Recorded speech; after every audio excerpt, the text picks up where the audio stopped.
在零下7度的大雪天里，看看这一池锦鲤怎么样了。大家好，欢迎来到森山哲的院子。这池子里一共有3个不同的时间段放入的鱼，其中有3条是在建池之前就已经有的。它们是一条养了12年的松叶，一条同样12年的活鲤，还有一条5年左右的大正。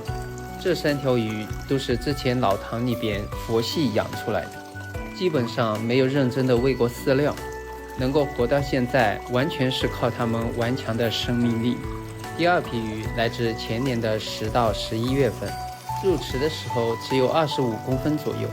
经过1年的喂养，它们在体长上已经和12年的老鱼一般大了。